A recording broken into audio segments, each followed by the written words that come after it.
નમસ્કાર, આપ જોઈ રહ્યા છો સ્પાર્ક ટુડે ન્યૂઝ. આપની સાથે હું સોનલ મકવાના.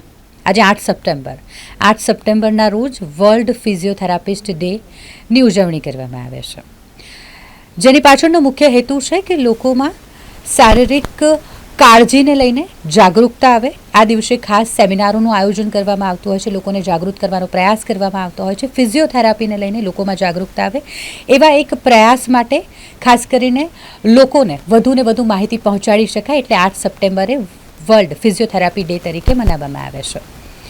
અમે પણ એક પ્રયાસ કરતા હોઈએ છીએ કે તમારા સુધી વધુને વધુ માહિતી પહોંચાડી શકાય, એ પછી સમાચારને લગતી હોય કે સ્વાસ્થ્યને લગતી હોય. અને આજે જ્યારે વર્લ્ડ ફિઝિયોથેરાપી ડેની ઉજવણી થઈ રહી હોય ત્યારે અમે એક નાનકડો પ્રયાસ કર્યો છે કે વર્લ્ડ ફિઝિયોથેરાપી ડે પર ફિઝિયોથેરાપીનું શું સામાન્ય જીવનમાં મહત્ત્વ છે, તેના શું ફાયદા છે, અત્યારે શું મિથ ચાલી રહ્યા છે, આ તમામ વિશે માહિતી આપ સુધી પહોંચાડવાનો. અને એ જ માટે આ ટોક શો અમે તમારા સુધી પહોંચાડીશું.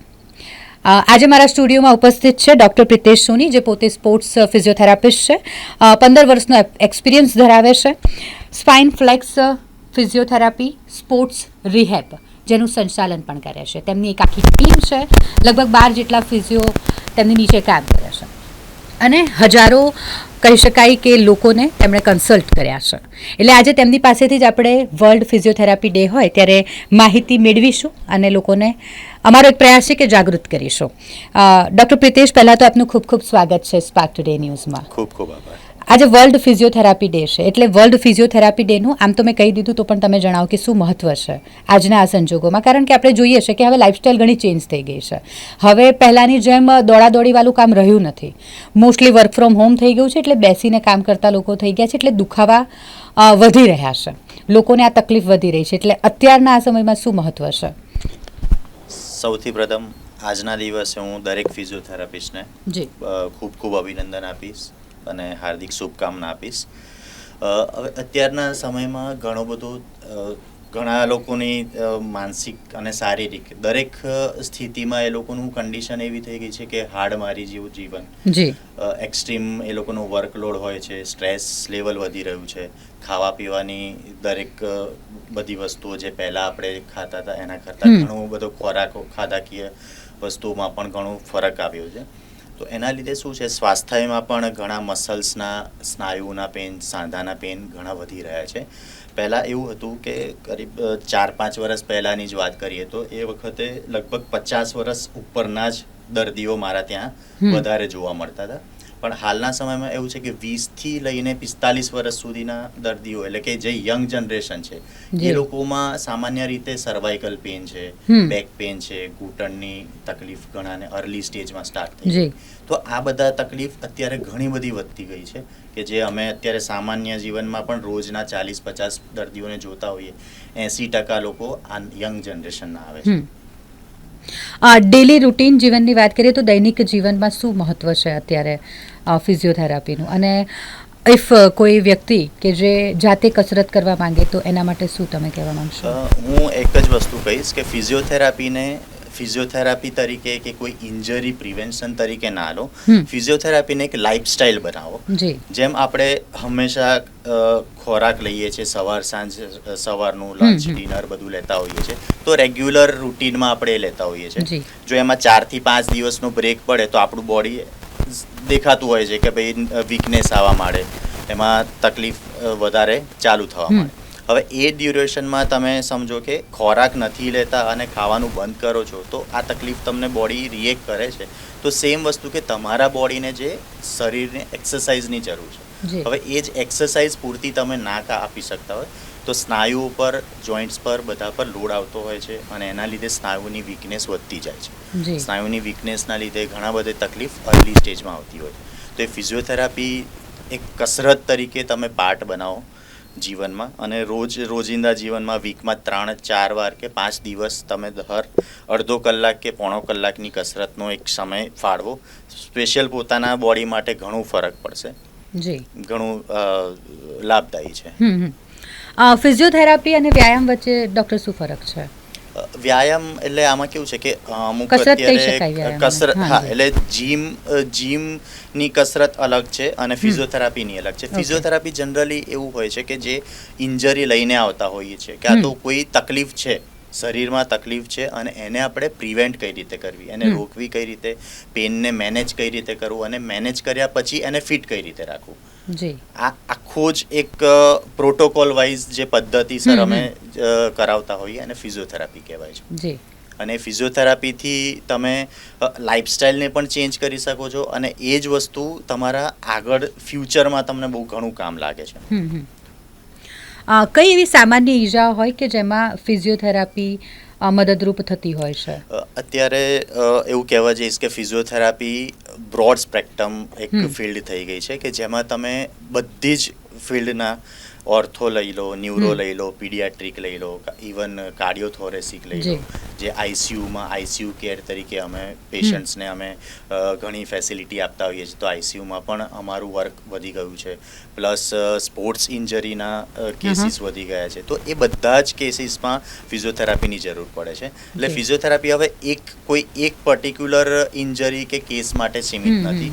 હવે દરેક ઝીરોથી લઈને દરેક સ્ટેજ સુધીના લેવલમાં ફિઝિયોથેરાપીનું એનું કારણ લાઈફસ્ટાઈલ જે ચેન્જ થઈ છે એના કારણે લાઈફસ્ટાઈલ તો ઘણો બધો પાર્ટ ભજવે જ છે. અને ઇવન મેં માર્ક કર્યું છે કે કોરોના કાળ પછી જે 5-6 વર્ષનો જે સમય ગયો છે એ 5-6 વર્ષના સમયમાં લોકોનું વર્ક ફ્રોમ હોમ વધી ગયું છે, લોકોનું સિટિંગ પોસ્ચરની ઇફેક્ટ થવા માંડી છે. એટલે એ પોસ્ચરલ પછી સ્ક્રીન ટાઈમ પણ લોકોનો screen time, mobile time, plus અત્યારે ઘણી બધી વેબ સિરીઝ ને નેટફ્લિક્સ ને બધું ચાલુ કર્યું છે, તો લોકો એમાં સમય વધારે ફાળવે છે, તો એમની બેસવાની ઉઠવાની પદ્ધતિ પણ ઘણી બધી ફરક પડી છે.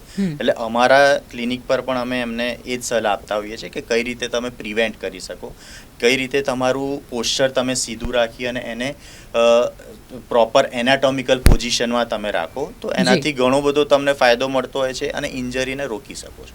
જી, ઘણા બધા મિથ ચાલતા હોય છે ફિઝિયોથેરાપી લઈને. હાલમાં કયા મિથ ચાલી રહ્યા છે ને એને લઈને તમે શું કહેવા માંગશો? ફિઝિયોથેરાપીમાં મિથ એવું છે કે લોકોને હજી એટલી અવેરનેસ નથી કે ફિઝિયોથેરાપી શું છે. ફિઝિયોથેરાપી એટલે ખાલી કસરત કરવી, કાં તો મશીન મૂકી દેવા અને મશીનથી શેક આપવો, મસાજ કરવું. હજી ઘણા બધાને એવું જ માનસિકતા છે કે થોડા દિવસની ફિઝિયોથેરાપી કરીશું, 2-4 દિવસમાં પેન ઓછું થઈ જશે, પછી છોડી દઈશું. પણ એકચ્યુઅલમાં ટ્રીટમેન્ટ પછી જ ચાલુ થાય છે. પેન તો દરેક દર્દી આવે છે કે પેન લઈને આવતા હોઈએ છીએ, તો પેન લઈને આવે છે, અમે પેનને બ્લોક કરીએ છીએ 2-4 દિવસ, 5 દિવસમાં.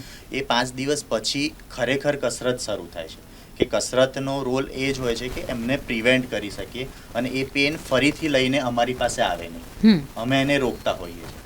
તો જનરલી શું છે કે દર્દીઓના મગજમાં એ જ ગ્રંથિ હોય છે કે 4-5 દિવસ દુખાવો મટી જાય એટલે દુખાવો મટી જશે એટલે આપણું ટ્રીટમેન્ટ પૂરી. પણ ખરેખર એમની લાઈફસ્ટાઈલ એ ચેન્જ કરતા નથી.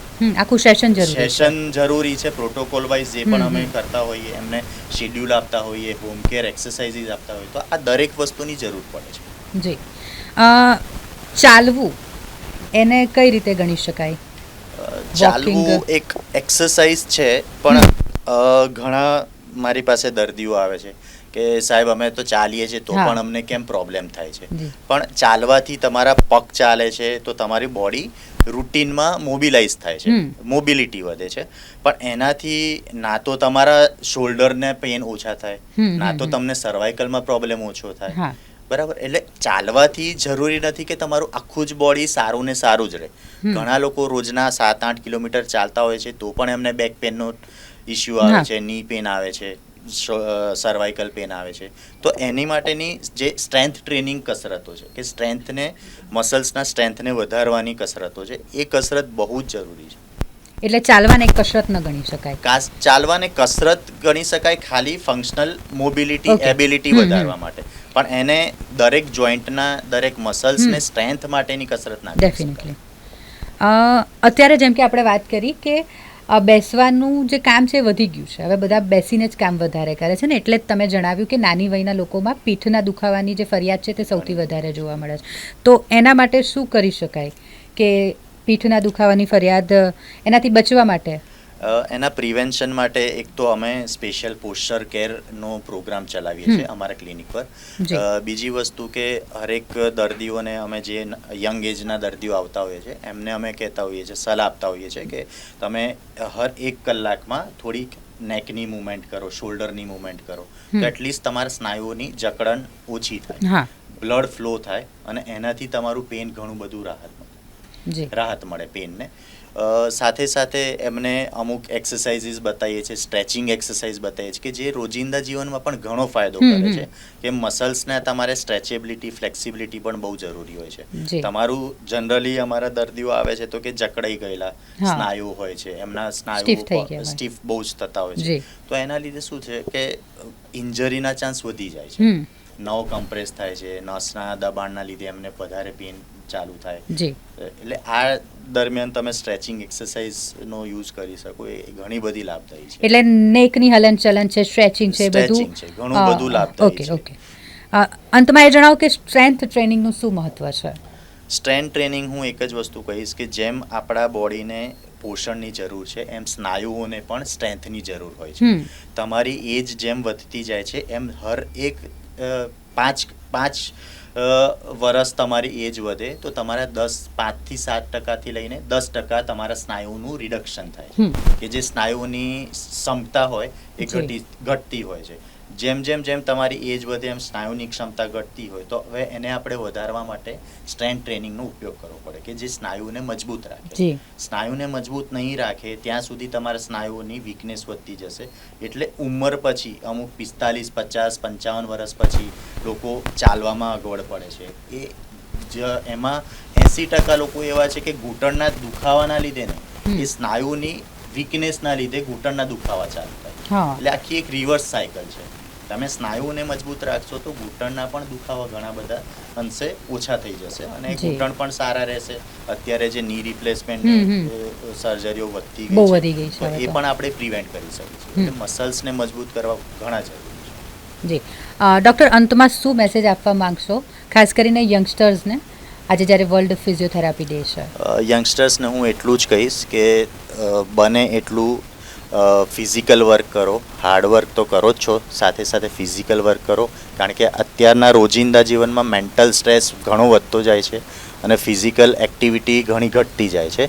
તો એમાં આપણે સ્ટ્રેન્થ ટ્રેનિંગ છે, જીમની એક્સરસાઇઝ છે, યોગા છે, અમુક ફિઝિયોથેરાપીના ગાઈડેડ સેશન્સ છે, આ બધી જ વસ્તુઓ તમે બહુ જ સારી રીતે લઈ શકો છો અને અત્યારે ઘણી બધી પ્રોફાઇલ્સમાં ઉપલબ્ધ છે, તો તમે એનો સારો એવો લાભ લઈ શકો છો. Thank you so much sir.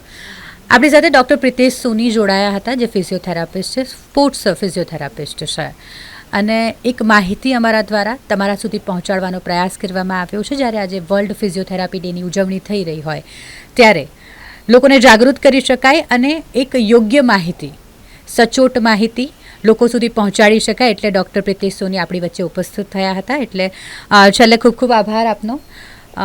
Thank you. જ્યારે વર્લ્ડ ફિઝિયોથેરાપી ડેની આપણે વાત કરી રહ્યા છે, ફિઝિયોથેરાપી જે અત્યારે ખૂબ જ જરૂરી બની ગઈ છે, કારણ કે શારીરિક રીતે આપણે કામ કરતાં ઓછા થઈ ગયા છે. હવે બધું કામ ઓનલાઈન થઈ જાય છે, એટલે એટલી બધી કસરત રોજિંદા જીવનમાં નથી રહી અને એટલા માટે જ આ ફરિયાદો થઈ રહી છે કે નાની વયના જે લોકો હોય, નાની વયના યુવાનો છે, તેઓમાં કમરના દુખાવાની છે, સાંધાના દુખાવાની છે, તેની ફરિયાદો જ્યારે વધી રહી હોય ત્યારે આજે અમારો એક પ્રયાસ હતો કે તમને જાગૃત કરી શકાય ને માહિતી પહોંચાડી શકાય.